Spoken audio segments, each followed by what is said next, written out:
rápidamente se transgredió a pesar de que había leyes y leyes, la gente entraba y salía y tenía su lugar pues fuera de la traza. Lo curioso es que en las leyes sí se tienen leyes para los indígenas y se tienen leyes para los españoles, pero toda esa población mestiza que surge de más, para ellos no se define. Por ejemplo, ellos no eran tributarios tan estrictos que tuvieran que estar registrados en una parroquia, que vivieran afuera, etcétera, etcétera. Entonces, sí tarda mucho todavía en darles un lugar. Al final del 18, bueno, hay cierta normatividad pues para esto, pero yo creo que esta frontera que había entre la traza y las parcialidades y demás era un poco irreal, porque los mismos españoles también, hay documentación ya, empiezan a ocupar zonas de afuera, ¿no?, de la traza, cuando se supone que ellos no deberían vivir fuera de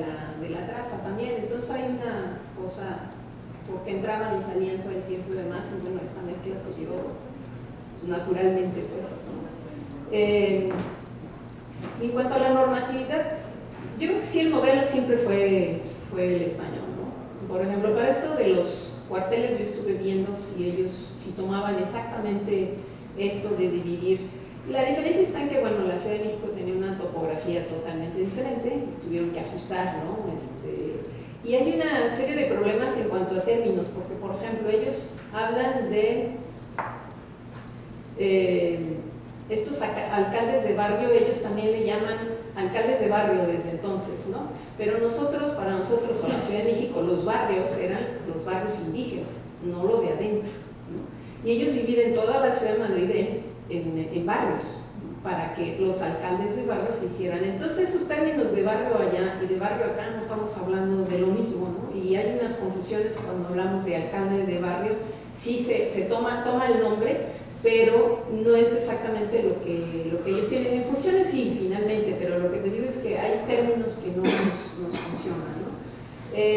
Pero, no sé, el hecho de todas las normatividades que veo en los bandos y este tipo de cosas son exactamente las mismas, ¿no? Hay diferencias en cuanto, bueno, aquí la nobleza no pintaba como tal, cosas así, que cierta normatividad no funcionaba acá, ¿no?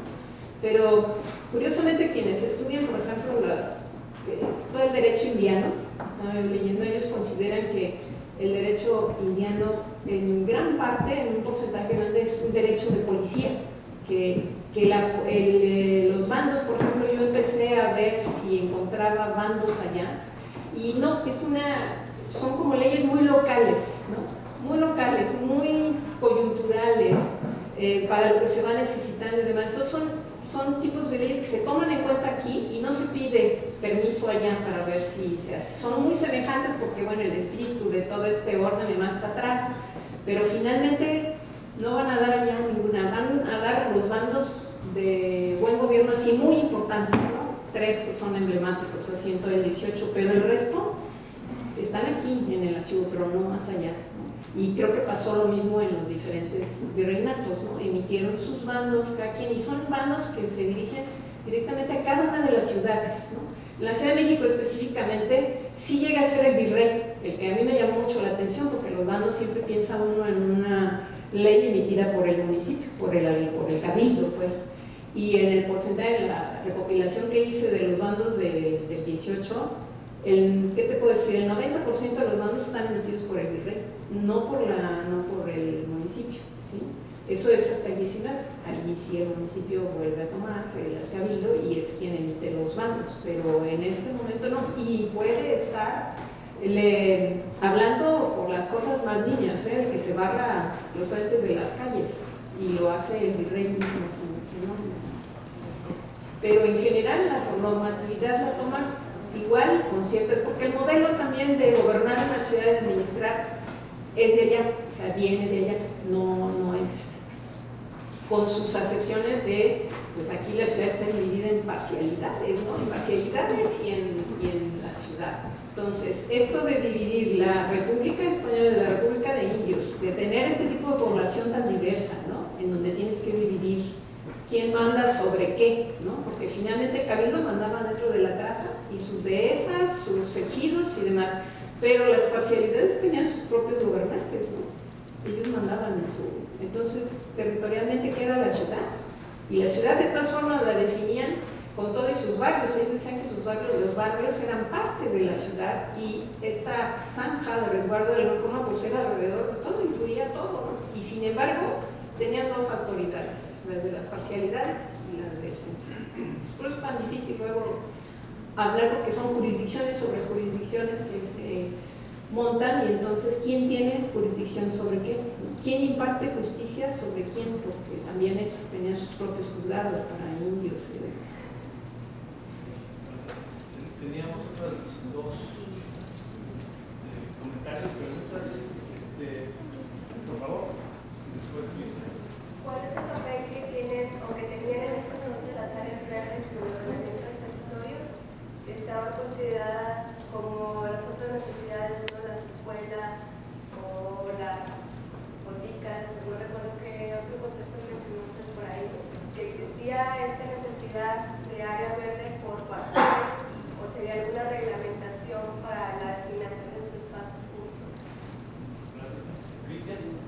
Yo quería, más o menos ya se tocó, pero sobre la sobreposición de los diferentes mandos, digamos, de poder que se ejerzan entre las parroquias y los cuarteles.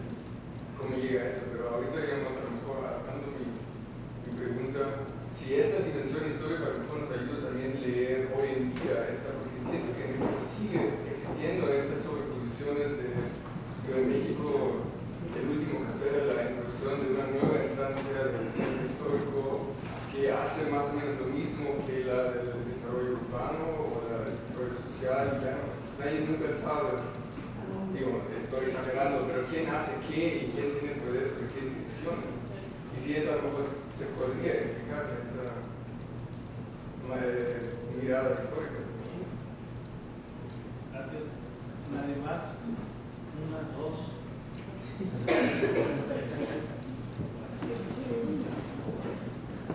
Lo de las áreas verdes, eso es muy moderno. No, la Ciudad de México tiene, o sea, dentro de la ciudad, por ejemplo, las casas tenían patios, pero nunca jardín. El jardín, por ejemplo, es un concepto ya del 19, ¿no? Los paseos, ¿sí? Incluso la Alameda no la consideran un jardín, la consideran un paseo.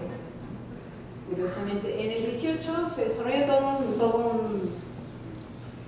un concepto pues, urbanístico y demás de estos lugares pues anchos, estas calzadas anchas, por necesidad de que los carruajes, o sea, el chiste de allí era irse a pasear, entonces en las calles no daban vuelta a los carruajes y ese tipo de cosas. Entonces estos paseos se hicieron especialmente como lugar de recreación para irse a pasear y que los carruajes cupieran.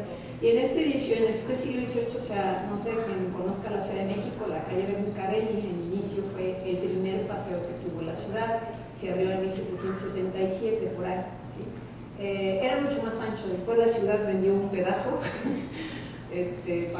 lo privatizó, pues, lo vendió, entonces se redujo, pero era mucho más ancho el Bucareli y era una avenida calzada en esa época, pues, ancha, con glorietas, fuentes en medio y demás, ¿no?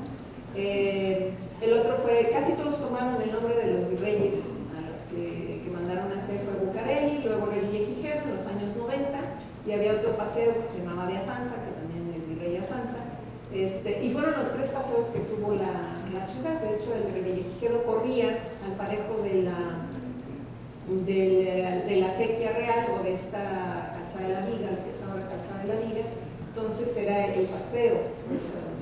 Pero como tal, como áreas verdes, era la Alameda, que desde siempre estuvo, desde el siglo XVI, pues se concibió, se agrandó en el 18, se hizo más larga, era cuadrada, se hizo larga, y estos paseos que el único que queda de trazo y todo, incluso es un trazo que corta con la reticularidad del resto de las calles, que es Bucareli, ¿no? Justo.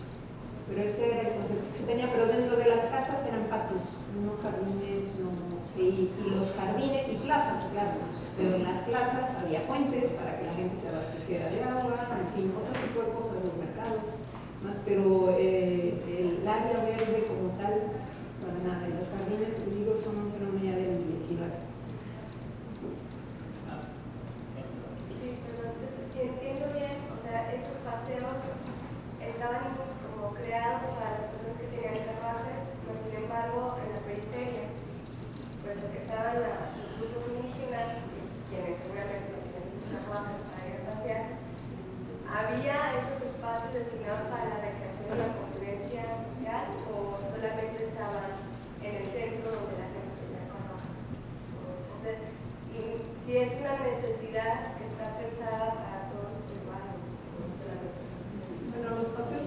construyeron mucho para la gente que tenía, no, pero había otras muchas diversiones en las plazas. Y mira, la gente, de hecho, digo, los indígenas tenían esta prohibición, pero no quiere decir, yo les digo que muchos indígenas vivían dentro de la traza, lo que eran el servicio doméstico de todas las casas, ¿no? O los operarios, o lo que fuera, ¿no? Y estaba todo el demás de la población que se vivía dentro. Además, la estructura de las casas en las ciudades, que la vivienda principal que daba a la calle quizá era de un español o lo que fuera, pero conforme vas entrando a los patios hacia adentro, que son el tipo de vivienda que va teniendo menos importancia y demás, más barata, estaba todo mezclado, entraban todos por la misma puerta, todos compartían el mismo patio finalmente. Entonces está mezclada la población dentro de la ciudad, y las plazas así eran para todo el mundo. Estos paseos estaban hechos muy específicamente pues para esta función, pero tampoco estaba, pues no prohibido que entraran, pues, pero no era bien visto nada más. Estaba la viga, que sí era más popular, ¿no? Subirse a las canoas, a dar un paseo, etcétera, etcétera. Y en cuanto a las jurisdicciones, pues sí, la historia todavía de una sobreposición de jurisdicciones, ¿no? Incluso no bien definidas, ¿no? Sus fronteras, ni siquiera territorialmente, vamos,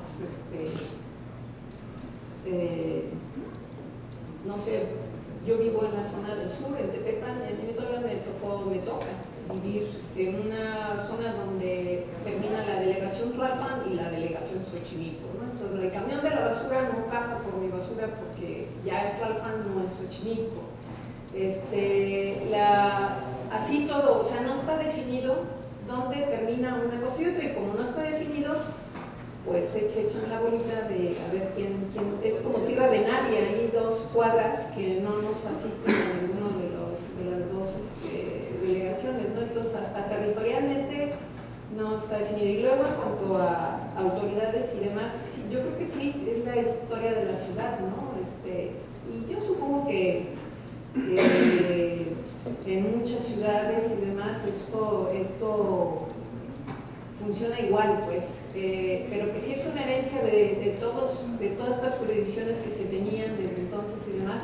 Yo creo que sí, y que se siguen creando, como esto que dices del centro histórico, en donde hay una serie de autoridades que nunca sabes quién es la que está arriba de la otra o quién depende de la otra, para ver dónde arreglas el asunto, ¿no? En fin, es muy interesante pues desde ese sentido, porque te explica muchas de las cosas que pasan actualmente, lo que veníamos platicando un poco, ¿no? Que hay que hacer y luego echar mano de la historia para entender lo que se está dando ahora, ¿no? No solamente la parte física pues detrás y demás, sino este tipo de instituciones y demás, ¿no? Que son resabios pues, de estas épocas. Nuevamente muchas gracias, Guadalupe, por las intervenciones, las respuestas. Antes de irnos, quiero recordarles que mañana continuamos a las 5 de la tarde con las siguientes conferencias: el Hacer Ciudad desde la calle, de Christian von Wieso, de Colectivos Citámbulos, y la otra conferencia, Ganar la calle para la ciudad latinoamericana, de Andrés Bortagaray, director de Planeación Estratégica de la Ciudad de Buenos Aires y director del programa La Ciudad, el Movimiento Latinoamericano. Entonces, les invitamos nuevamente mañana a las 5 de la tarde. Gracias.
Sí.